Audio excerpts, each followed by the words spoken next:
Good afternoon, ladies and gentlemen. Welcome to the Burke County Board of Commissioners pre-agenda meeting for Monday, June the 2nd, 2025 at 3 p.m. I'd like to call our meeting to order. Welcome, everybody. Madam Clerk, all commissioners are present, along with our county attorney, along with our finance officer, Mr. Manager. Remind you to silence all of your mobile devices this time. If you've got a cell phone, pager, any of that kind of stuff, please put that on silent so won't disturb the meeting today. Remind all speakers as you come to the podium, please activate the microphone. Be sure the red light's on so that we get a good reporting. And also would like to remind folks to remember the shooting victims in Catawba County this afternoon, as all of that's still unfolding and in investigation. But let's continue to remember those affected by that tragedy over there in Catawba County. Gentlemen, that'll bring us to item number 2, approval of agenda. I would entertain a motion to approve the agenda as presented. Mr. Chairman, I make a motion to approve the agenda. Thank you, Mr. Vice Chair. All those in favor signify by the uplifted hand. 5-0, Madam Clerk. I have 2 presentations to look at today. First one comes from the Board of Commissioners, recognition of George Hildebrand Fire and Rescue Department on their 55th anniversary. And we look forward to hearing more from them at our regular meeting. Any comments on this item? All right, seeing here none, without objection, this item will remain on the agenda. Item number 2 comes from Volunteer Burke, a recognition of the Governor's Volunteer Service Award. This is going to be presented by Madam Clerk. Thank you, Mr. Chairman, members of the board, ladies and gentlemen of the audience. This is the placeholder. The Volunteer Burke crew will be here along with the award winners. They are in your packet. And they were, this year's winners were Caroline Avery, Julie Dixon, Jasper Hemphill, Joyce Petit, Doug White, and Salem United Methodist Church. All right. Thank you, Madam Clerk. Any questions on this item? Seeing here none, this item will remain on the agenda. Item number 4 brings us to scheduled public hearings, and this will be our 25-26 budget ordinance and public hearing. Mr. Manager, any comments on that today? No, sir, just that I will produce a more efficient presentation of the recommended budget. We'll hold that public hearing, which you've all already scheduled. The notices will be out. The document is available online for review, as well as at our libraries and senior centers for folks who wish to review that ahead of that public hearing. But staff will be prepared to give a short recap of what was presented 2 weeks ago to the board. All right. Thank you, Mr. Manager. Without objection, this item will remain on the agenda. This brings us to item number 5, consent agenda. First item on the consent agenda today is reappointments to the Regional Aging Advisory Committee. This will be presented by our clerk, Madam Clerk. Thank you, Mr. Chairman, members of the board. The Regional Aging Advisory Committee consists of 16 members who assist the Area Agency on Aging by providing direction for programming and services for adults 60 and over who reside in our region. This is a request to reappoint Mary Wright to seat number 1 and Paige Pitts to seat number 2 for 2-year terms ending June 30th, 2027. We also want to remove Stephanie Berry's name from the roster and thank her for her service. Ms. Berry has served the maximum number of terms allowed, and we are still looking for someone to fill seat number 4 for a 2-year term ending June 30th, 2027. Tina Miller at the COG heads this group up, so if anybody's interested, they can contact me or Tina Miller. All right. Thank you, Madam Clerk. Any questions on this item? Seeing here none, without objection, this item will remain on the consent agenda. Item number 2, also from the clerk, appointments and removals to JCPC. Madam Clerk. Thank you, Mr. Chairman. We have a plethora of seats, as we do every June, to appoint or remove for the Juvenile Crime Prevention Council, which works with youth. Henry Bill, seat number 12, he has gone off to college, so we are requesting his removal. And we need to reappoint Captain Keith Bowman, Sheriff Banks Heinzman, Ron Abernathy from the Chief Court Counselor's Office, Corey Fisher-Wellman from DSS, Jennifer Forney from the county, Jasper Hemphill as our member of faith, community member, Damian Patton, member of business community, Tammy Miller from the health department, Stephen Moody, Nikki Carpenter, and Kami Irvin are all at-large seats. We do need a couple more applications to come in, and hopefully those will arrive before your regular meeting. The terms end June 30th, 2027 for all those reappointments. All right, thank you, Madam Clerk. Any question on this item? Seeing here none, this item will remain on the consent agenda. Item number 3, also from the clerk, appointment to the local emergency planning committee. Madam Clerk. Thank you, Mr. Chairman, members of the board. This is a request to remove Robert Bishop from the LEPC roster and thank him for his service. That's due to the reorganization of emergency services, and we're going to request the appointment of Dominic Minor, seat number 4, emergency management, to complete the remainder of that 3-year term ending January 31st, 2028. Any questions on this item? Seeing here none, this item will remain on the consent agenda. Item number 4, also from the clerk, appointment or reappointment to Western Piedmont Community College Board of Trustees. Madam Clerk. Thank you, Mr. Chairman. The Western Piedmont Community College Board of Trustees is comprised of 12 members. 4 are appointed by the county to serve 4-year terms. Lamar Smitherman currently holds seat number 1. His term expires June 30th, 2025, and he has indicated that he is willing to serve another term, and that is the requested action to reappoint him for a 4-year term ending June 30th, 2029.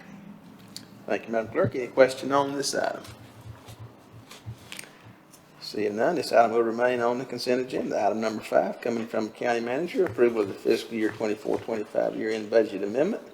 Mr. Manager. Thank you, Mr. Chairman. As customary, annually, as we approach the end of our fiscal year, June 30th, a couple of mechanical budget reallocations need to take place to help ease the close out of the year. We'll point out none of this is additional appropriations. It's just largely cleaning up and doing some housekeeping in the finance side of our book. So if you look at budget amendment number 23, as we've talked about, I'm starting at the top with the first numbers here, but just some items that are included in this request. We have Indian Hills Pump Station. We have been working down through a BRIC grant, which is a Federal Emergency Management Administrative FEMA grant for more than 2.5 years. And it was a $2.4 million grant that we have made a strategic decision to now withdraw from. So we'll be decreasing that. The additional 1.1 there was the county's match portion. And if you'll recall, that was the Clean Water Trust Fund grant that we've now used to finance the water meter project. So what was going to be used as that match paid for the water meter project, and the purpose behind that strategy is we believe that public assistance hazard mitigation for $4 will pay for the Indian Hills through our disaster recovery efforts. We're also allocating the remainder of the 1.1 of state ARPA dollars to additional capital in the water sewer fund. We're closing the East Burke convenience site. We finished that project on time and under budget. There was $179,000 of residual equity. That project was originally funded by the general fund because the solid waste fund could not afford that, so we're putting that back into our general capital. The same thing for the courthouse project, and then 201 Avery, which is where our adult protective services is across the street. That project finished on time and under budget as well, $65,875 back to the general fund. And then lastly, the $2 million component there is our most recent estimated increase in our disaster recovery fund for our FEMA grant. We, as you all know, as the board knows, on Sunday at midnight was our crossover date, where the state took over debris collection. So that includes PPDR, waterway, but anything remaining in right-of-way also becomes state. And so there'll be no more incurred costs by the county. However, there are invoices that we're still receiving from February and March that we're having to facilitate and pay that will become ultimately part of our FEMA application. At our last meeting, I showed you we were at roughly $11.5 million. So this is our best guess what our costs are going to continue to linger in over the next few weeks as we close out our portion, so that we can pay those invoices and then put them into our FEMA public assistance application. So again, a lot of moving parts in the budget amendment, no additional appropriations, and then bolting on that estimated increase in disaster recovery for debris collection of $2 million. Happy to answer any questions you may have on that one. All right, thank you, Mr. Manager. Any questions on this budget amendment? All right, seeing here none, this item will remain on the consent agenda. Item number 6, also coming from the county manager, adoption of project ordinance for school central office. Mr. Manager. So as the board's aware, the school system central office is currently located, co-located with our public health and social services building. They've acquired the former Burke United Christian Ministries building. They've already drawn down $1.5 million approximately to do the design and to acquire the property. The estimate from them is $10 million of construction costs remaining. They think it's going to be an $11.5 million project. All of this would be paid with cash on hand out of the school system's capital reserve, which, as a reminder, has been built over time with sales tax. And this is a request to transfer $10 million from that capital reserve into this project ordinance. The county will hold those funds as the school system goes through awarding the contract and doing that renovation project. They'll submit invoices to the county to draw down. This money will not be sent directly to the school board. It'll be held in an escrow here by the county and paid to the contractor after approved invoices have been submitted. Okay, thank you, Mr. Manager. Any questions on this item? Seeing none, this item will remain on the consent agenda. Item number 7, approval of tax collection agreement with the town of Drexel. This will be presented by Ms. Margaret Pierce, our Deputy County Manager, Finance Director. Afternoon, Margaret.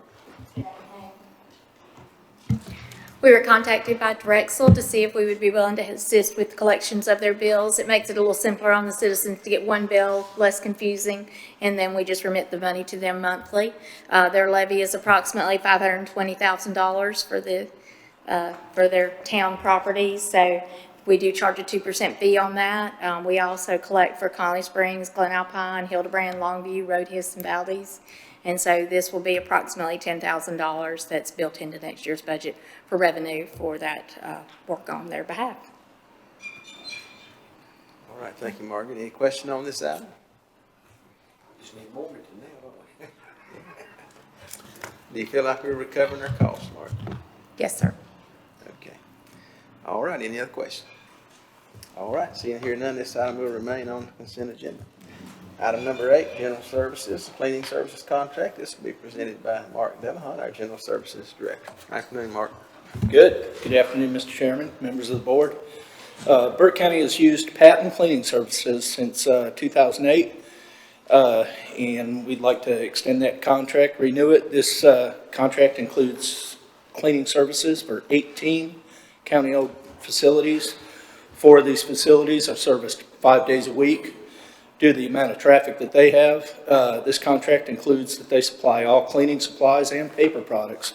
Patton Cleaning is offered to renew the current contract without any price increase. I'd be happy to try to answer any questions you may have. Thank you, Mark. Any questions for Mark on this item? Just one quick question. Are the employees of Patton, are they bonded? Yes, they go through a security screening process, background check, et cetera. Other questions? All right, seeing here none, this item will remain on consent agenda. Item number 9, Tax Department, Tax Collection Report. This will be presented by John Bridgers, our Tax Administrator. And gentlemen, you've got this item in front of you on paper. It wasn't quite ready when the packet came out digitally, so if you want to take a look at that. Thank you, Mr. Chairman, members of the board. For the month of May, from July 1 of 2024, property tax, we have collected $54,047,103.89. That is 98.64% of the budget amount, with a balance to collect of $746,075.11. Motor vehicle taxes, we have collected $5,300,000. $392,412.24. That is 106.23% of the budget amount, with being $168.24 above the budgeted amount. For current year taxes, we have collected $54,439,516.13. That is 99.28%, leaving a balance to collect of $429,906.87. For delinquent taxes, we have collected year-to-date $532,144.41. That is 76.02%, with a balance to collect of $167,054.33. For penalty and interest, we have collected $395,054.33. That's 120.03% of the budget amount, being $66,054.33 above the budget amount we collected. For the total levy, it's $55,174,982.65. That's the budget, or the levy, and the amount collected is $54,047,103.89. That is 97.96% of the levy amount, with a balance to collect of $1,127,878.76. All right, thank you, John. Any questions on this item? I just have one question, Mr. Bridgers. I'm just curious if you know on property foreclosures due to property tax reasons, do you have any idea how much that may have increased or decreased in the last year or 2 years? Or No, sir, I that's don't. something you might be able to find out? Yes, sir, I've got, they send a quarterly report of what they've collected, the foreclosure. In fact, firm sends a quarterly report of what they've collected and the overall, since we county contracted with them. I was just kind of curious about the number of properties that, families may have lost to foreclosure due to property tax, so maybe we can get that. Thank you. Other questions? All right, seeing here none, this item will remain on the consent agenda. And then item number 10, also from the Tax Department, release refund report. Commissioner Bridges. Thank you, Mr. Chairman, members of the board. Tax refunds and releases for the month of May. The total report amount is $348.47. Of that rebuild amount was $16.80, with a net release of $331.34, and there was no refunds. For the VTS refunds over $100, there was one of $181.32. All right, thank you, John. Any question on this item? Seeing here none, this item will remain on the consent agenda. Thank you very much. This brings us to item 6, items for decision. That's several items. First item comes from the county manager. HRC renovation project, request for qualifications for design services. Mr. Manager.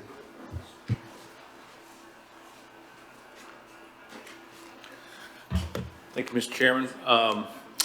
In 2 weeks at your regular meeting, we'll ask you to consider advancing a project, a critical component of your capital improvement plan that we've been talking about really since I arrived in Burke County in 2023.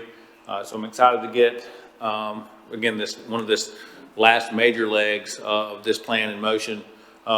If you'll recall, trying to put together a comprehensive capital improvement plan is really about evaluating all of the county space needs,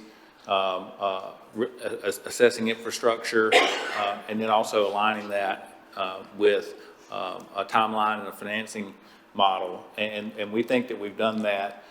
That direction came from your March 2023 work session, where there was a fairly ambitious capital needs report that was based off of a architectural study done in 2020 by Mosley Architect, and the board prioritized some of the lower scoring buildings and asked staff to draft a capital improvement plan that would put those projects into motion, but operating inside of a pretty restrictive set of financial policies that we've talked about many times, such as a 10-year payout, debt as a percentage of assessed value, and total expenditures, while maintaining a minimum fund balance policy. So those are kind of parameters that keep us as an organization in good standing with Moody's, S&P, and in a good, strong financial position. To this point, all of those projects that have started, which are primarily the courthouse, animal services building, finishing East Burke, finishing Jonas Ridge, the EMS-based one, have been done without the issuance of any type of financing. And the last major kind of project that I'm here to talk to you about today primarily is our Health and Human Services building over on Parker Road. This is just inside of your plan, the revenue sources that would fund some of these major capital projects. And the reason that the HRC and HHS building is last is because it likely is the first project that will require any type of borrowing, not be paid as you go. So when you look at some of the projects that were identified in that plan in a short, mid, and long-term capacity, most of the short-term projects are complete. And we're moving into these midterms. We just talked about with your year-end budget amendment number 23, that Indian Hills Pump Station, that continues to be a very challenging one. Again, it was funded originally. The strategy was a federal BRIC grant through FEMA, but because of the Hurricane Helene, the situation that we're dealing with there through public assistance, again, we think that there may be some 404 mitigation. But courthouse, animal services, and EMS are in process. And today, I want to give you an update on public health and social services. So just a quick recap, it's about 250 total employees that operate in that building currently. DSS is about a $21.6 million annual budget, with about 36% of that coming from local funding. Contrary, public health is about a $5.5 million budget, with about 58% coming from local taxpayers. I would point out, because social services, there'll be an allocation model, whether we do it by square footage or by percentage of employees, because social services is a quasi-state function. A large portion of this building will be eligible for reimbursement over the life, right? So it's whatever our total cost is, somewhere in the neighborhood of 50% of that will be able to come back. Now, it's not a lump sum payment back to the county. It'll be recaptured through depreciation expense and an indirect cost model, likely over a 15 or 20 year period. But the county will receive consideration for roughly half of the total cost that we can allocate to social services because of their relationship with the state. As a reminder, we did, when we first started talking about this project, one of the questions that we had was, we know that we've had non-centralized staffing, meaning we have 201 Avery across the street, where there's about 20 adult protective services employees. We've had different levels of folks scattered about, and really, on top of being co-located with the public school central office, we were unsure about what the long-term space needs would be. And we know the cost per square foot, especially of commercial space in today's market, is somewhere north of $400 a square foot for new construction. And so before, we want to make sure that we're designing a building, whether that was new construction or adaptive reuse or buying another space, that it was efficiently used and we weren't over compensating. So we went through a space planning model, and the result of that was that the building, which is currently 64,000 square feet, is estimated over time to need to be substantially larger than that. However, we feel confident in doing some internal space analysis that can be phased. And as the demand is incurred, the building can be adapted. We can design it in a way now really to use the current footprint, anticipating the public school system moving out in April and May of 26. We just talked about setting up the project ordinance for their new central office, which is going to free up about 14,000 square feet of the roughly 62,000 square feet that's in the building. And we think if we do a good job of efficiently planning and programming the building, that will serve every need that we have and meet the need for both departments without doing any type of additional square footage at this time. So at your work session back on March 3rd, you considered, or excuse me, March 2nd, day one, when you were evaluating capital, you had 4 options to kind of work through. And the option that we were given direction on was this adaptive reuse project. That's my point for saying that we believe that we can rehabilitate existing square footage, and the building is a great, we feel is a great option for adaptive reuse because structurally it's very sound. A lot of the major mechanical systems are in good shape, especially the HVAC mechanical system, but also plumbing and electrical. Parts of that can be saved, and that really is going to reduce the cost of redoing new.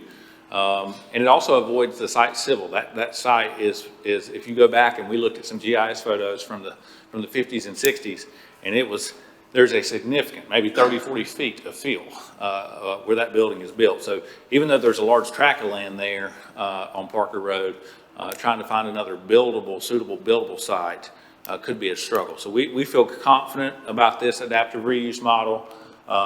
We think if we get started, we know that anytime you're trying to touch every square inch, our team talked a lot about sometimes with adaptive reuse, there is start where you are and improve. And sometimes there's take it all out and start over. And we think this is a take it all out and start over project. So we'll have to compartmentalize the building in sections and completely demolish it. Not obviously the structural component, the outside walls, the way the building is built is most of the roof weight goes to the outside wall. So the interior can be largely stripped to a blank slate. But having to do that with 250 employees plus citizens in and out every day will be a staging challenge, logistical challenge, but we feel confident about it. We've learned a lot through Hurricane Helene. We had to temporarily set up about 30 or 40 social workers and income maintenance caseworkers at the Foothills Higher Education Center for a couple of weeks at the onset of the storm because the building wasn't yet ready to re-enter. So our IT people learned how to do that, our staff learned how to do that, our customers learned to come there. And that's really going to be our strategy as we begin this project, is to move large groups of employees and staff and programs kind of on a programmatic basis to the Foothills Higher Education Center, operate there while certain spaces are being renovated and upfitted, move those folks out, move another group over, and that'll allow us to kind of get going. We think that probably this is a 6 to 8 month planning process. So the planning stage will have to be longer than if you were doing new construction because of all the moving parts. And that we want to make sure that we are designing the space in a way that operates and flows most efficiently. One thing we know about the current space is the building isn't being used in any way that it was designed. Instead of taking a step back and looking comprehensively about how to put the building together, it was just, we're going to do this space and we're going to do this space. So as you're moving about in the building, it just doesn't flow well, and that creates inefficiency, and that creates time, and that creates staffing issues. So we want to be more intentional, again, starting with this blank slate, to make sure that we don't do that.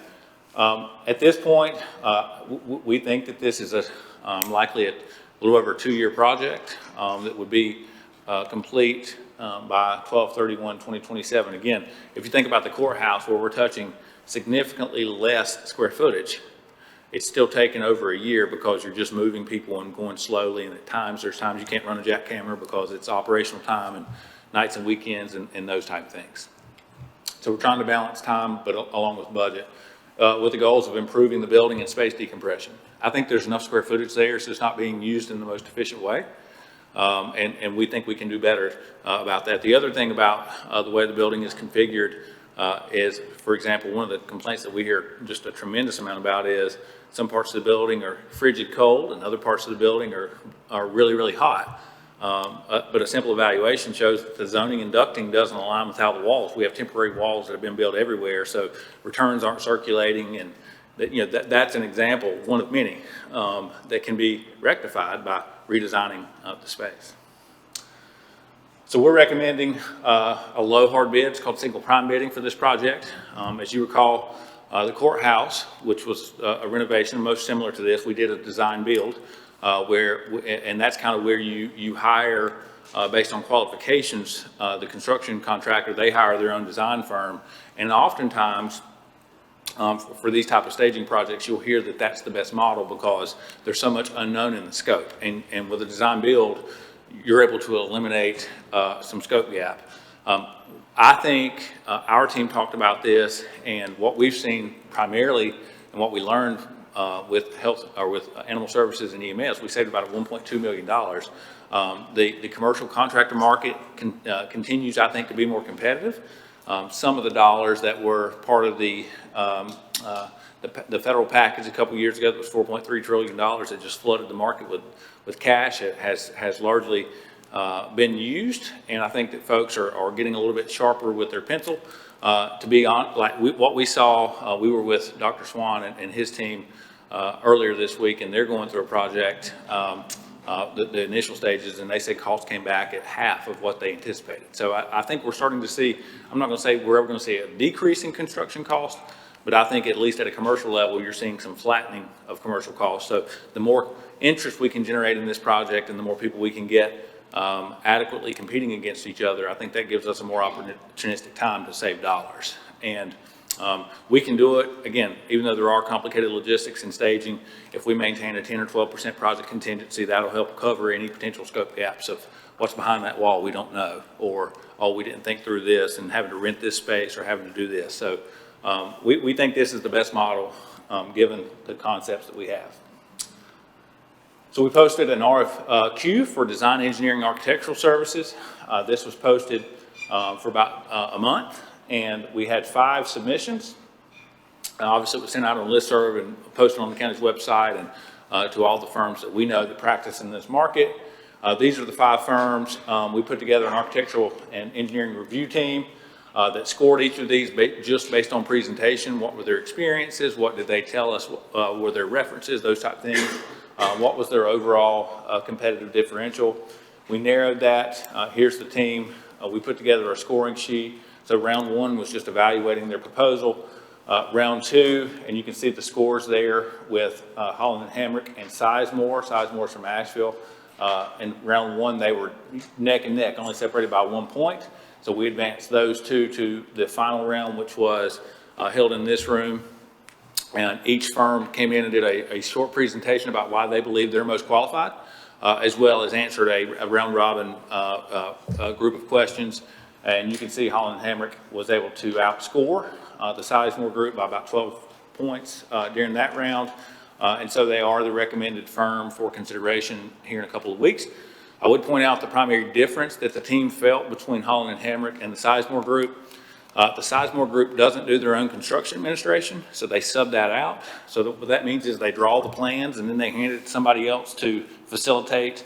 We would hire the contractors, but when you have questions about what kind of fire alarm we're going to use, or how thick's our slab going to be, or hey, we didn't think about this door lock system, the construction administration component, which is largely monthly reviewing payouts from the contractor before they go to the county, and then answering design questions. That's something that they subbed out, and we felt like that created an extra layer that would slow us down and likely cost money. If you recall, when you go through an RFQ process for design, engineering, architecture, you're not allowed by law, it's called the Minnie-Brooks Act, to ask about fees. So we didn't ask either of these firms what it would cost. Intuitively, we felt confident that if they're subbing out a construction administration part, there's going to be margins built into that would likely drive up our cost. We also thought that it was problematic that they're located in Asheville, but they've only worked in a handful of North Carolina counties and never with the social services, which was the predominant component of our building.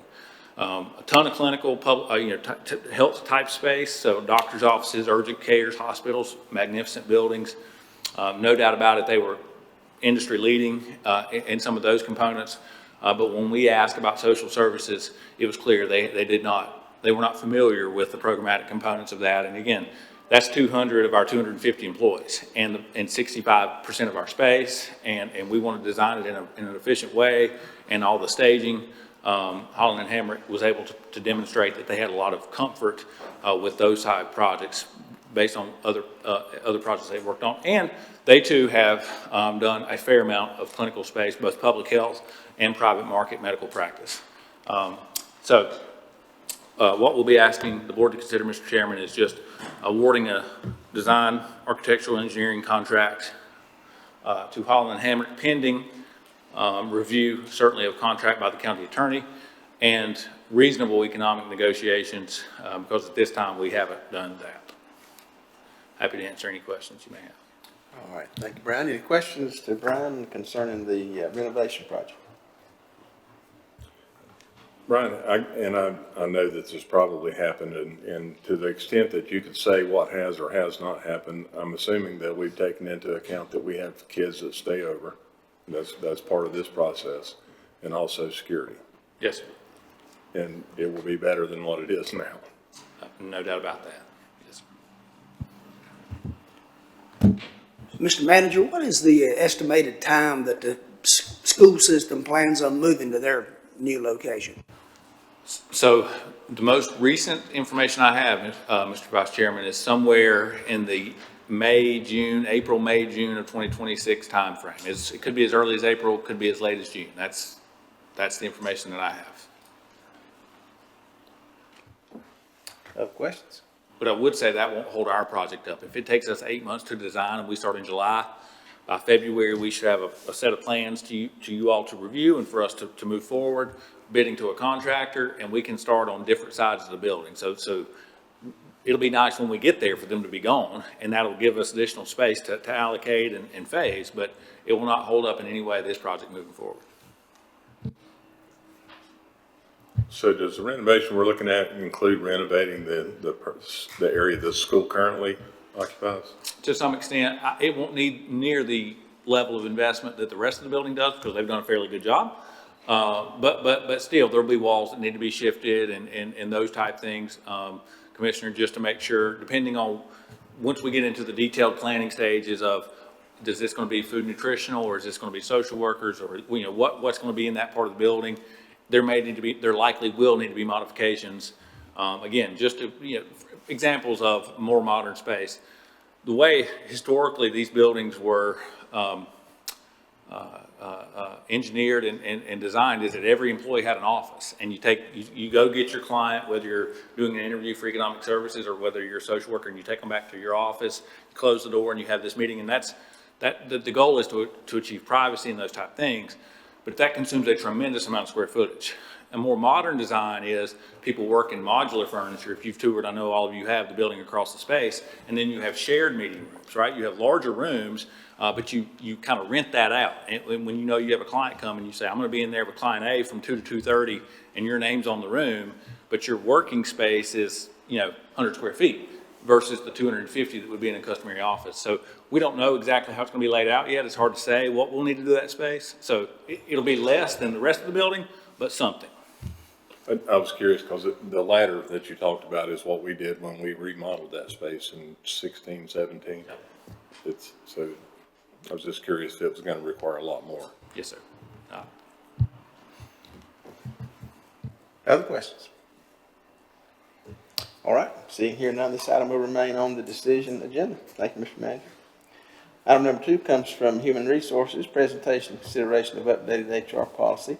This is a placeholder for our next meeting, but Mark, we'd be glad to hear any information you got for us today. Thank you, Mr. Chairman, members of the board. We are getting prepared to present you information about our policy modernization project. It's been underway for quite some time. I've been working on this for about 1.5 years, really kind of gained some more momentum probably when I joined the organization, and we're pushing it forward. So I just wanted to run through real quickly kind of where we're at, what this means to the organization, and what we're going to ask of you as the board here shortly. So really 3 things that we're working towards, 3 priorities we've been working for the policy modernization process. The first is really to ensure that the policies are up to date and that they're relevant. A lot of this is due to legal requirements. The last comprehensive review of the policy manual was, I think, in 2009 from the records that we have, so they are fairly old. We're really trying to look at whether or not those are the best practices that we can work from. Trying to have more empowerment and more culture defining, less focused on control.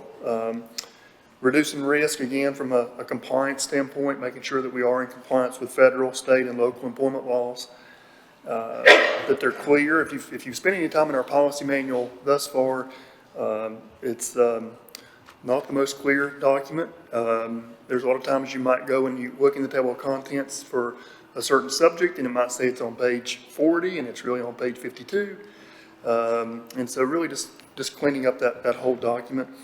It does align with our organization's focus on being an employer of choice and just aligns with that. Is the first reason that we were really looking at that. The second is, as you guys are very aware of, we've been working towards pursuit of substantial equivalency. This is in regards to our accordance with the NCOSHR, or the North Carolina Office of State Human Resources, and substantial equivalency in association with that. Having a substantial equivalency really allows us as an organization to recruit and qualify candidates for our Department of Social Services and Public Health roles.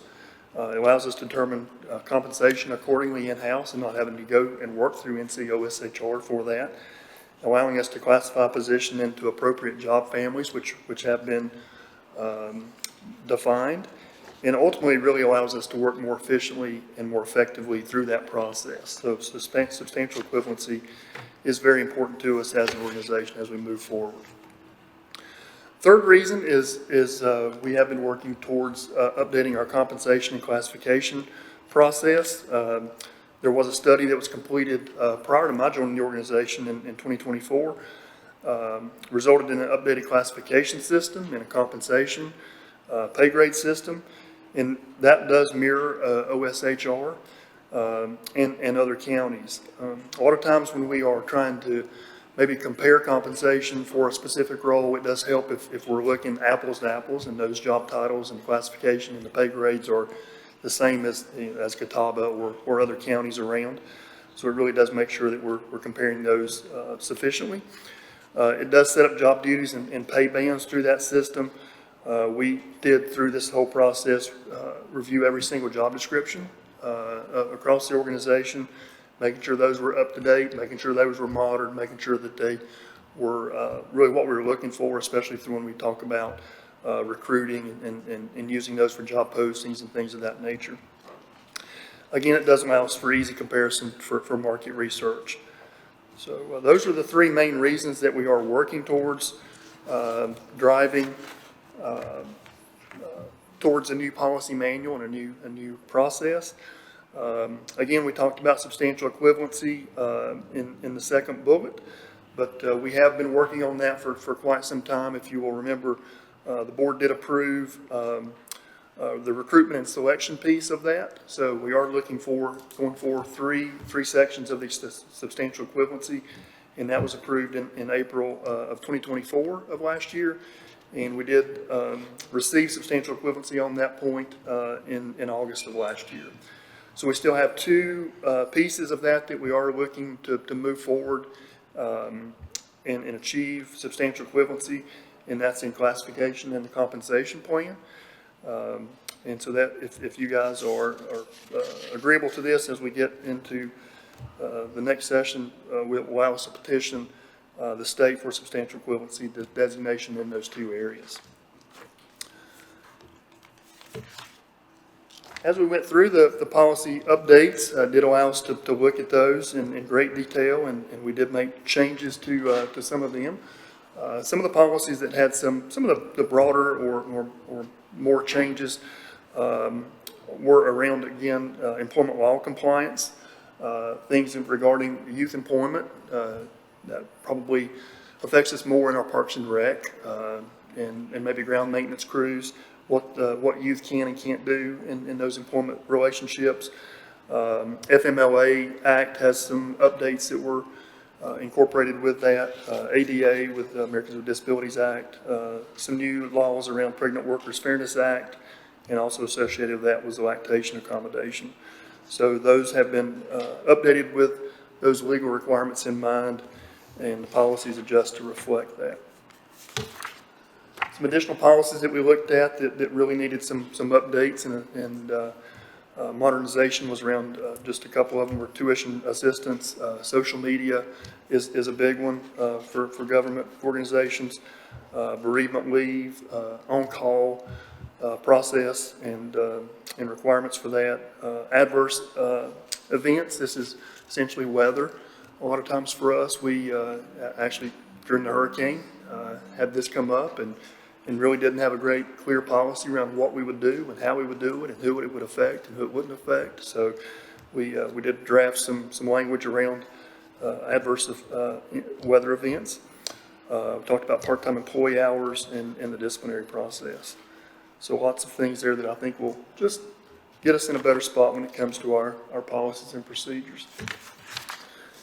When we talk about how we got here, it has been a very thorough process, a lot of work from the HR department, but also through other groups of the organizations I'll get to here in a few minutes. But again, it happened over a year and a half ago is when it kind of got started and kicked off, and it's been a focus of mine and the HR team since I joined last year.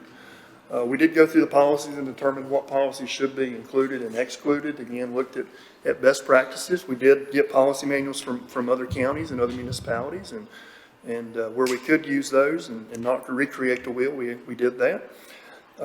We reviewed policies from them for possible alignment. Again, we really tried to look at providing some consistent document formatting, again, making sure the table of contents was right and the page numbering was right, and it was easy to use, and it made sense, and it flowed well through the policy manual.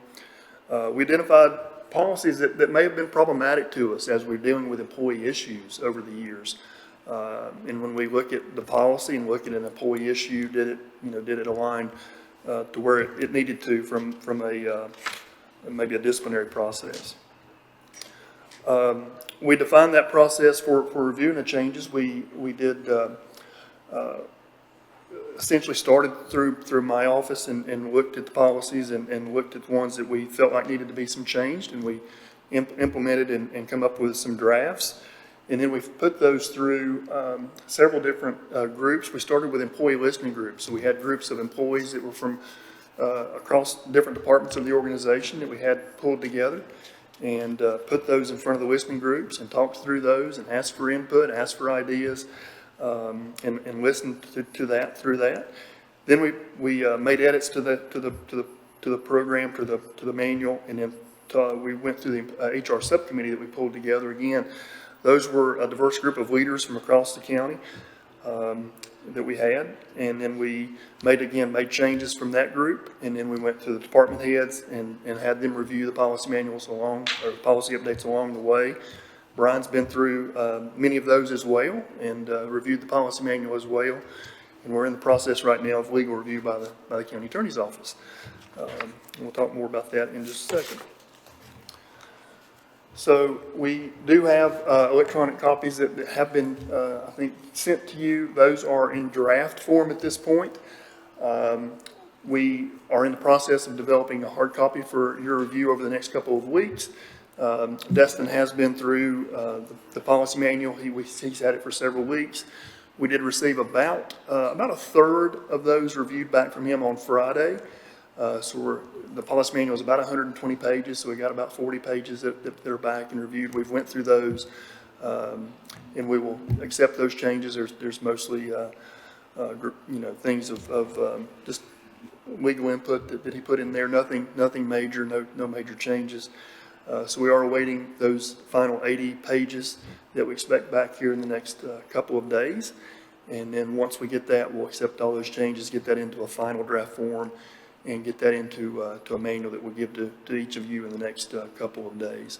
So what we intend to give you is the draft of the proposed policy, and then we'll give you a copy of the existing policy. So if you wanted to kind of flip and compare and contrast between the two, you would certainly be able to do that.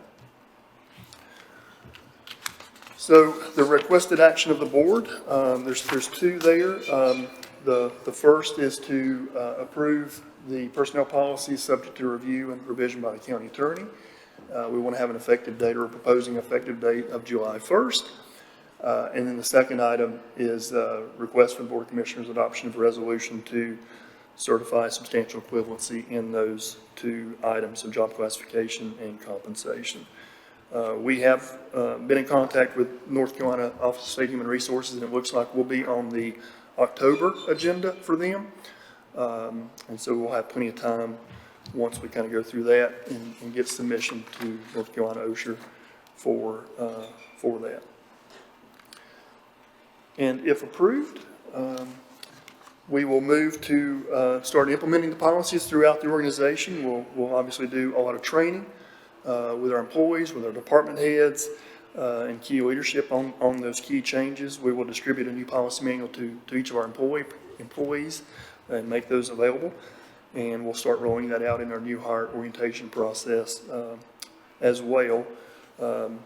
New hire orientation has went through a pretty drastic improvement as well since I joined the organization. So we are doing an orientation every other week at this point for new employees. That's on day one. And we're spending about 4 hours with them in orientation, and this will be a big part of that as well as we move forward. And that's all I have. All right, thank you, Mark. Gentlemen, Mark has actually covered both of these items 2 and 3 in the decision items. Any questions for Mark in these items? Mark, will this get us, if the state approves these next items, is there anything left for substantial equivalency? Not that we're pursuing, no. Okay. We did achieve, so there's several components of substantial equivalency, and it's been a commissioner goal since 2023, and we achieved substantial equivalency last year in the first compartment, which was largely around classification. So now the next 2 stages are us grouping employees and pay and title and those type things, and we should be substantially complete with substantial equivalency once that's achieved. That's correct. All right. Thank you, All right. gentlemen. Thank you, Mark. Appreciate that. This brings us to item 7 on our agenda today, reports and comments. This will include our DSS monthly operational report. This will be presented by Corey Fisher-Wellman, our DSS director. Afternoon, Corey and Amanda, and Tammy, I believe. Good afternoon.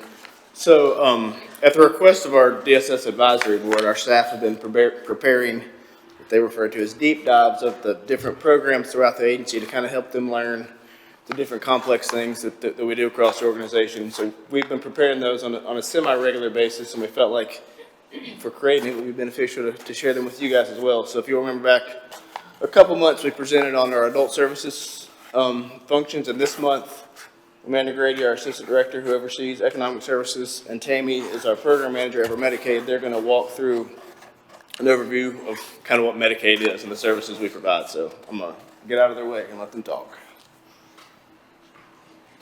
Good afternoon, everyone. So we're going to do a deep dive on Medicaid, and really this is just more of a high-level overview of what Medicaid is, so that when people contact you, maybe that you'll have some understanding on how the process works a little bit, enough to refer them over, just have a better understanding of the eligibility overview.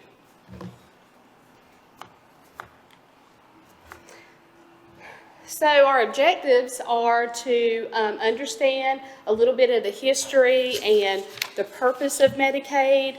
Also, hopefully you'll be able to answer what is Medicaid, know how to apply or submit an application, and understand the basic eligibility requirements for the Medicaid program.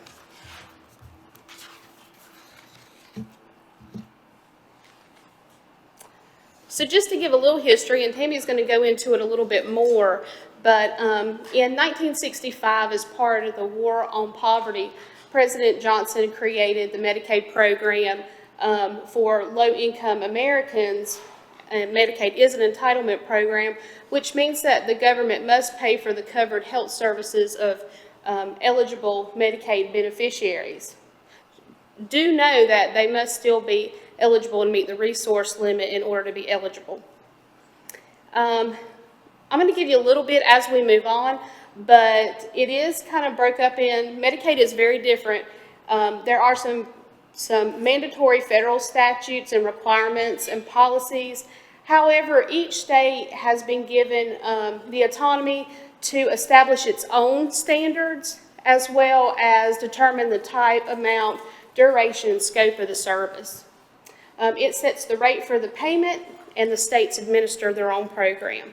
So, and with Medicaid policy, it is an eligibility service. It is very complex, and we're going to kind of go over on a higher level, like I said, some of those things that make Medicaid different in different areas. Tammy, you want to go over the history? So you'll see in October of 2014, we had family planning waiver, and it was overhauled and become a family planning program. It's a smaller program. It doesn't cover a lot of things, but we have a lot of people on it. It's basically what it says for family planning. It helps people plan, you know, when they want to have children, different things like that, a physical once a year. If you look on down, one of the another major step was in 2022. They changed Medicaid for pregnant women to full Medicaid coverage from just pregnancy-related services, and they also extended the postpartum period for all pregnant women from 60 days to 12 months. So they can actually receive Medicaid for a full year after their baby is born. In April 1st, 23, North Carolina Health Choice was sunset on that day. However, really no child lost any benefits. The poverty level was the same as for MIC 1 in those age groups, so there was no loss in benefits for the children. December 1, 2023 was the effective date for Medicaid expansion in North Carolina. That was pretty big milestone for us. There was a lot of delays and different things like that happened, but eventually we went on. An additional 600,000 adults are newly eligible for Medicaid, and it's full coverage.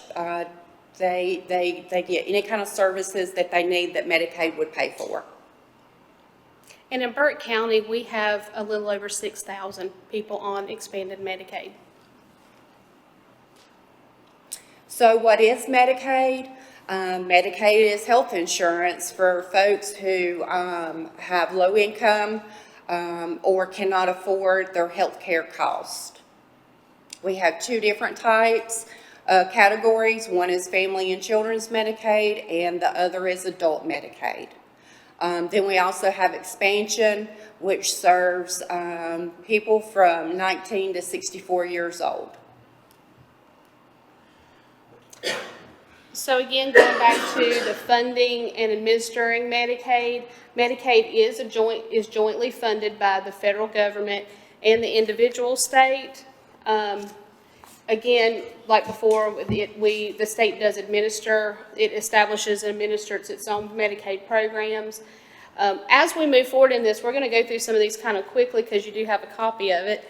But one of the things to know is that the states are required a certain mandatory coverage of benefits, and then the state has the option to pick up additional benefits. So it's just interesting to know a little bit about that. Right here are a list of the mandatory benefits under federal law. So if you administer Medicaid, if your state administers Medicaid, these are the benefits that are covered by federal law. These are some of the optional benefits that are that the state can choose to pick to cover. And in North Carolina, these are the North Carolina Medicaid covered services. Some of the things that you're going to find very interesting that we take for granted is dental services, some of the doctor bills, mental health services, and CAP services. We also are required to cover a mandatory population, and we have the option to cover additional parts of the population as well. So each state is allowed to choose which population group is served in addition to the mandatory population group. So again, this is the list of mandatory population that we have to cover if you administer Medicaid, going through that list. And then these are the optional population groups served by North Carolina. Special needs for adoptive children, on down through the list of adults age 64, which would be your expansion. So the basic requirements for Medicaid programs, there are basic requirements that each Medicaid applicant must meet prior to their specific program criteria, that they can be evaluated regardless of the program. The individual being evaluated for these basic requirements must be addressed and met before determining eligibility can be made. So we have to look at income, who's in the home, resources, different things like that. Some of the basic requirements are, again, U.S. citizen, proof of identity, must be a resident, cannot be receiving in another state. They need to provide us with a social security number, and if eligible and they don't have one, they must apply for one. Not be an inmate of a public institution, income requirements, and meet the specific eligibility criteria for at least one Medicaid pathway. And with Medicaid, you'll see there's a lot of different Medicaid programs, and we have to start at the top and work our way down whenever we're determining eligibility to make sure that the client gets the benefits that they're eligible for. So here, under adult Medicaid umbrella, it shows all the different programs that they could possibly be eligible there for people who are disabled or over the age of 65. And then we have Family and Children's Medicaid umbrella and the multiple programs for them whenever they are the parent or caretaker of a child, they're pregnant, or they're a child. So this is the modified adjusted gross income. This come along with the FFM, the federal funded marketplace. Our budgeting completely changed with that, and when we went into NCFAST, it was a big adjustment. So it's basically we use their tax filing status and their income to determine eligibility for their household. This is for Family and Children's, pregnant women, 19, 20-year-olds, parent caretakers, family planning. A big majority of our programs through Family and Children. Private living, adult Medicaid is not MAGI-based, it's still a traditional program. So Family and Children's Medicaid coverage groups, we have the child group, which they are eligible through the month they turn 21. Pregnant women, this covers full Medicaid for pregnant women. Emergency labor and delivery is for undocumented immigrants. We have expanded coverage for the 19 to 64. And we have adults age 21 and over. If they are a caretaker, pregnant, they may be eligible for Medicaid expansion and family planning. So this is just another overlook of Family and Children's Medicaid and the number of different programs that we have that fall under Family and Children that we have to evaluate them for whenever they come in to make an application. And just note that each one of these programs have their own policy and guidelines, as well as coverage. And their own income limits too. This is just another list, basically. Yeah, so that's just another list of all our different programs.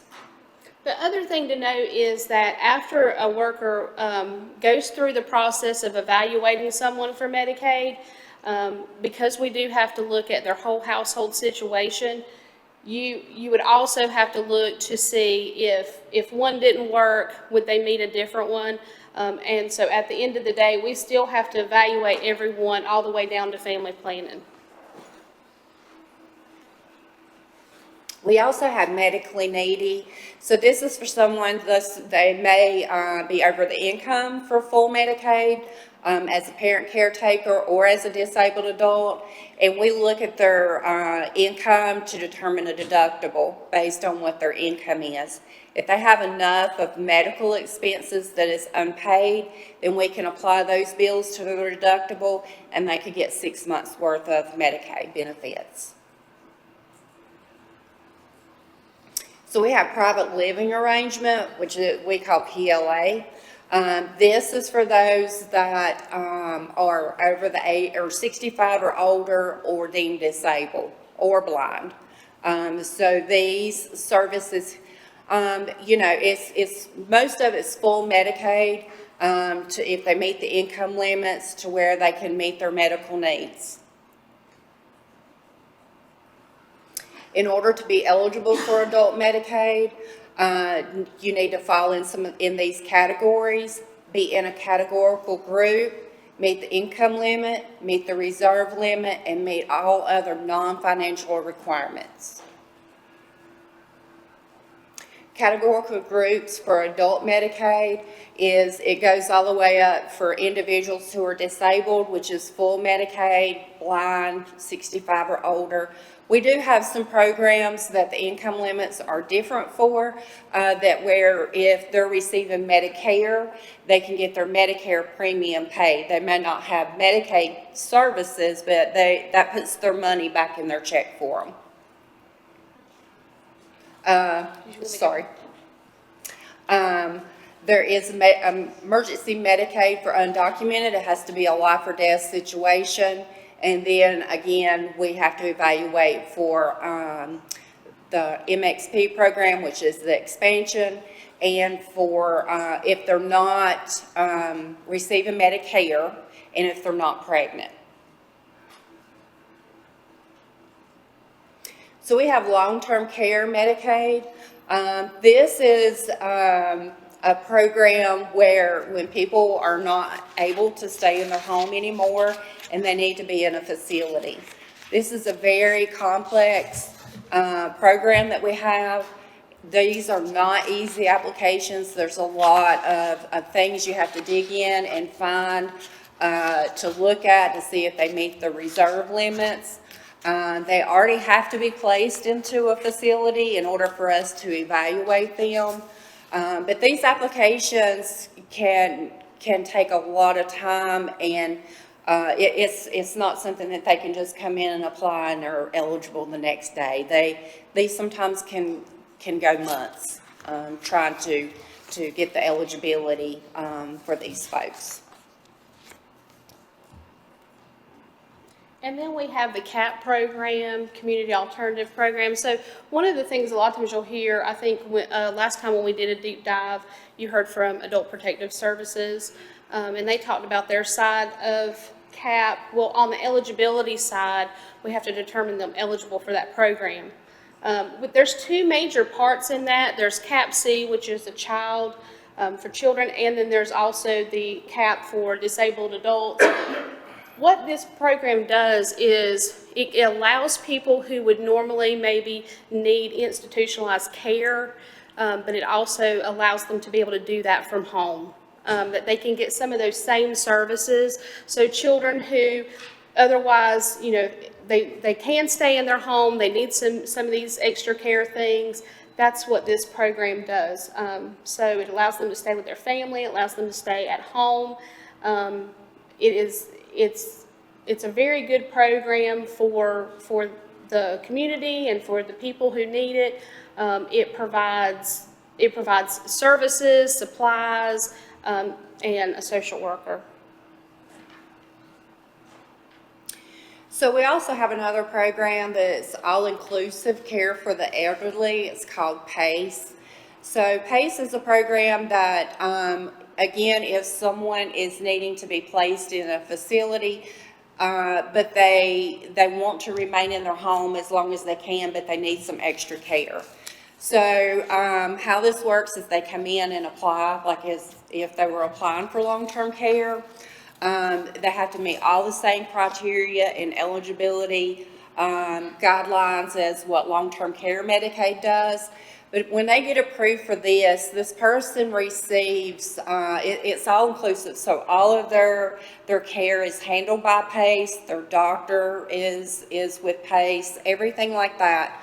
They have their own social worker, they provide rehabilitation, nutritionists, they have people come out to their home that would be like a caretaker to give the person that's taking care of them a break. do minor housekeeping, bathing, different things like that. One of the good things about this program is long-term care. If they're in long-term care, the facility takes all of their check, whatever they have. If they're on PACE, they get to keep a portion of their check while they're staying at home, so that way they can still provide for their needs. But they provide basically about anything that they would need as far as medication, transportation, they'll come and get them. They also have a day service program that they'll come and get them and take them to for the day. Just a wide variety of things. It's a really good program. Medicaid has behavioral health coverage. We have prescription, drug, and dental and vision. And then there's a multitude of ways that we get applications on a daily basis. So beneficiaries can apply in person, by mail, online through ePass, through the federal marketplace, fax, email, and phone. And we have seen over time that more and more people are doing it online. Or through the federal marketplace. Yeah.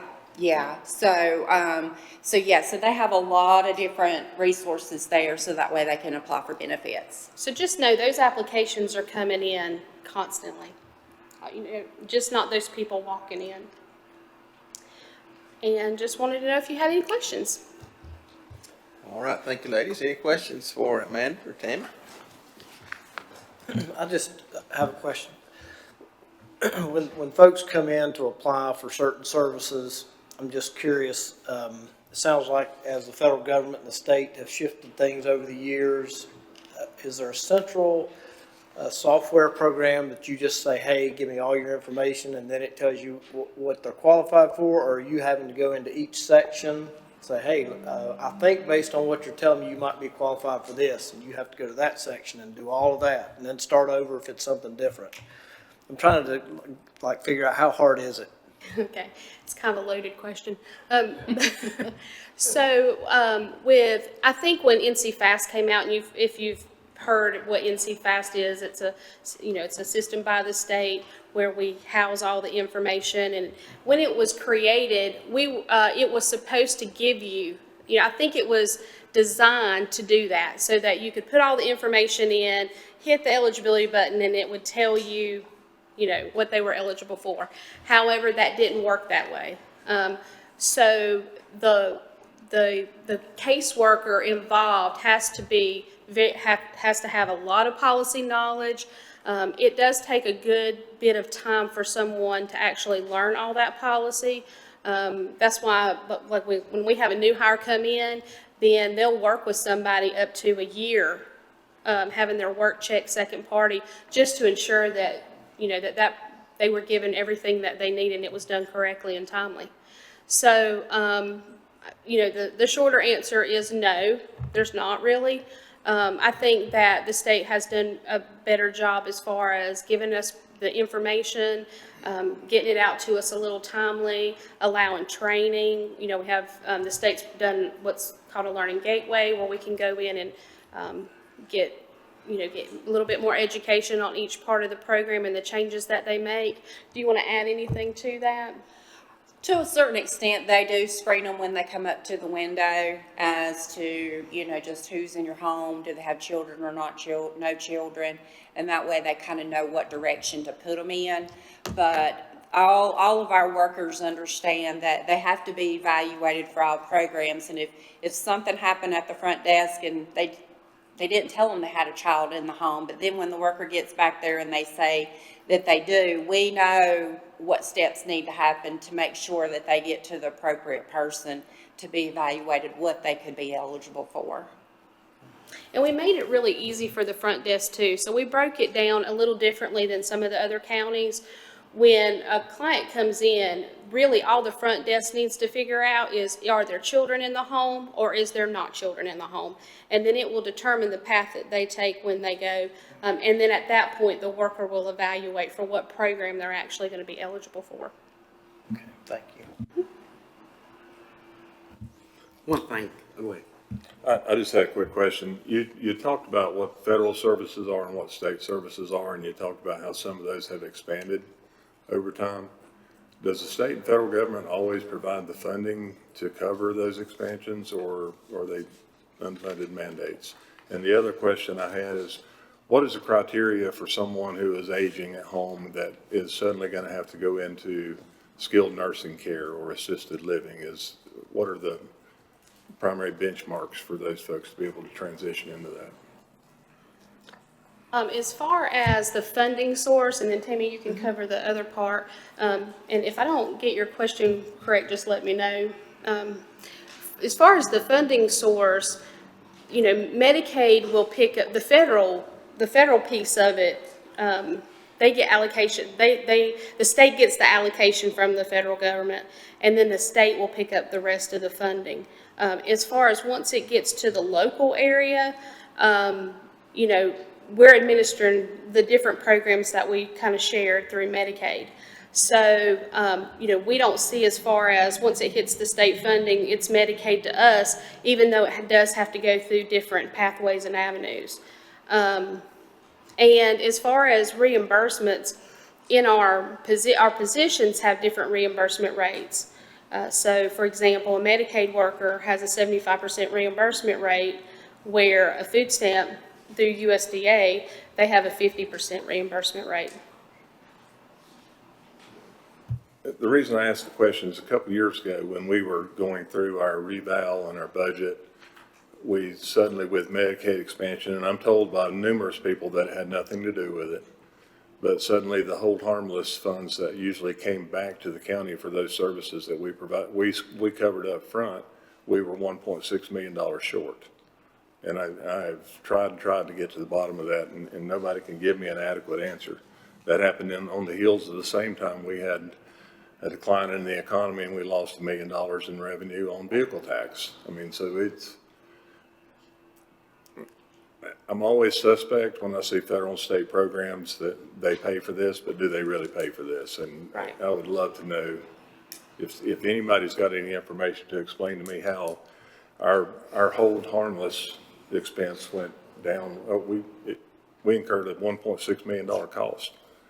I just didn't quite understand that. And the other question I had, the reason I asked that question is I've recently experienced this with a family member, and it seemed really, I mean, there was issues with their home, there was issues with their savings account. If you could talk about that a little bit. Yeah, like I was saying, it's a really complex program. When they come in to apply, they have to look at their resources, and that could be their money in the bank, property, any kind of assets, different things like that. They can go 5 to 10 years back. Yeah, have to look back, 5 years to look to see if there was any money and what happened to that money. If they transferred any money. Mm-hmm. Yeah, if there's a sale of a property, we have to look at, what transpired there, as far as stuff like that. It's a very detailed, it has a lot of policy with it. So yeah, a lot of people struggle with it. And, these applications, like I say, they can take, they may take an application and spend a day on just getting that application processed as far as them coming in and applying and get the appropriate notices out sent to them, because they have to look at so many different things. Because if they miss something, then it kind of starts it all over, and they have to notify them again that this is the information that they need. And if someone, didn't think about something that happened 3 years ago, but then when we get those bank statements or see that, do property checks and we see something happen, then we have to go back to that again and look at that.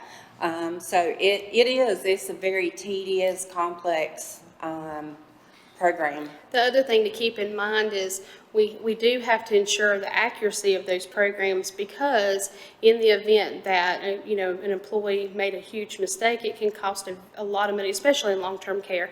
It can cost a lot of money that the county would have to pay the bill. Mm-hmm. Yeah, those facilities, they charge $8,000 to $10,000 a month. you know, and if we did a case 2 years ago and now it's being audited and there's an error in there, that's a lot of money to have to be responsible for. Yeah, it's just heartbreaking to me that someone could spend all of their adult life trying to build up some generational wealth for their kids or grandkids and Yeah. have to turn around and forfeit that. Yeah. That's all I have. Thank you. And I will say that back to the family member that I referenced, you guys were a blessing. Thank you. All righty. Well, my question's much simpler. Is it Medicaid or Medicaid? Medicaid. Okay. Medicaid, and then there's Medicare. Medicare is, Well, it just seems to me it's spelled differently. I just want to make sure I'm saying it properly, not Medicaid or Medicaid. So it is Medicaid. Medicaid. Okay. Could be the That was just a Southern light, Draw, that too. was just a light thing. Nothing serious there, nothing serious there. Other questions? All right, here none, this item right, will thank be you. considered. Jim, I take a motion to accept this report as presented. Mr. Chairman, I move to accept the report as presented. All those in favor signify by the uplifted hand. It's 5-0. Thank you, ladies, Corey, for being with us this afternoon, giving us this report. Gentlemen, as a matter of clarity, back to the decision items before this, I'm not sure I said that items 2 and 3 would remain on the agenda without objection.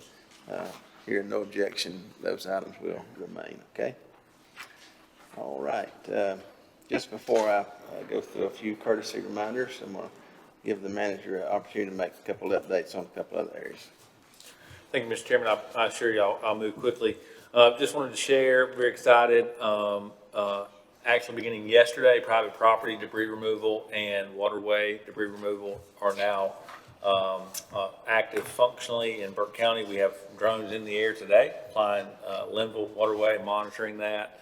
The notice to proceed from the state to Debris Tech and SDR was only received, it was supposed to come on Sunday, but they didn't get it till earlier this morning, but they are active. I wanted to share, and we'll have this out on our website as well as on social media for sharing later this afternoon. I think some information may already be out, but on June the 4th and 18th from 9 to 5, those are both Wednesdays, and then every Tuesday and Thursday in June. We had originally anticipated that being Monday and Tuesdays, but because of room availability, we moved that to Tuesdays and Thursdays from 10 to 6. There'll be folks at the Foothills Higher Education Center evaluating intake applications for private property debris removal. We've also put together what we consider 10 most frequently asked questions. We'll get that out there about what types of material, who's eligible, how do you apply. There is an online opportunity to apply, but you have to call and get a link sent directly to you to go through that process. But just very excited to get that moving forward. And it's important to our disaster recovery efforts. A couple personnel announcements. Dominic, if you'll raise your hand there in the back, I'm excited to welcome him aboard a few weeks ago. He's our new, in the emergency management function, our new emergency manager, and has already hit the ground running. He last week dealt with a pretty serious industrial hazmat situation. Comes to us with a pretty extensive experience, most recently actually with FEMA, so has a good understanding of a lot of their challenging processes. And Katie Samuels, who has rejoined us as our opioid settlement coordinator, her first day is today. We're excited to get her on board. As a reminder, that first advisory board meeting will be in this room on June the 17th. We also wanted to just give the board a brief update that we have, and I'll share more information later this week, but we've finished the pre-regulatory bidding requirements for our industrial shell building. We have conceptual design substantially complete, stormwater management, civil engineering substantially complete, and feel like we're probably 30 days or less away from being able to have a biddable project. So pushing that just as hard and as quickly as we possibly can. Lastly, I'll say this, I'm excited. I appreciated the economic services update. Certainly brag on that side of the house. And when Commissioner Burns asked about unfunded mandates, Amanda mentioned that we have 6,000 Medicaid expansion folks in Burke County, which require additional staff to process those applications, which is a reoccurring cost, and the state gave us one-time money, $350,000 to fund that. So they gave us, 1 year worth of staffing dollars, and we have to pay for it forever. So that's an example, I think, of what the commissioner was speaking to. But alternatively, on the other side of the house, on the social work side of the house, very, very proud of Corey and the team for being part of this. But we met on May the 20th, as you all know, and we've talked about foster care continues to be a real challenge with the number of kids in care experiencing foster care. And we have less than 15, somewhere between 11 and 13 licensed parents in Burke County. So on the 20th of May, we hosted a meeting in this room. We had representatives from the school systems try to engage with PTAs and those and teachers and guidance counselors. We had an executive director from a nonprofit called One More, One Less, which is a faith-based organization that tries to engage churches in foster care recruitment. An organization from McDowell County called Meg's Place that helps house and provide clothing and other types of needs for children that are in maybe just taken out of a home at 2 a.m. and need somewhere to go that's alternative to going to our office building. They have an operation in motion in McDowell County. It's doing really, really well. Stoney Blevins, who was the former HHS director for Buncombe County, was able to join us.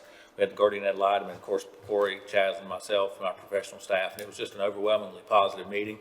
And I think that I'm excited to share more with this board over the next couple of weeks about what we see as a campaign to try to create some awareness and some advocacy around this critical function. So just want to brag on that side of the house too. I think there's a lot of good things going on in social services. We're also seeing caseloads staff has kind of leveled out, and we're seeing caseloads diminish for the first time in really a long time on the child welfare side. So I'm optimistic, Mr. Chairman, that there's a lot of very important critical areas of policy that are trending in a good direction. Thank you for that moment. All right, thank you, Mr. Manager. All right, that'll bring us to item number 8, other discussion items. Gentlemen, I remind you, if you've got reports or anything that need to go into our agenda packet for our regular meeting, please get those to the clerk as soon as you can. And our June 16th regular meeting will occur right here in this room at 6 p.m. Be reminded of that. And I would also, again, remind groups that might be interested to come and open our meeting with the Pledge of Allegiance to make contact with the clerk and help us with those items. Also, I'm proud to let you know that I have successfully completed my elected officials ethics training for 2025. So you'll know that I am in compliance with ethics training. All right. Any other items need our attention today? All right. Thank you very much for being here. Thank you for being part of our meeting today. And with no other action items on the agenda, I would entertain a motion to adjourn. So moved, Mr. Chairman. All those in favor signify by uplifting hand. 5-0. All right. Thank you very much.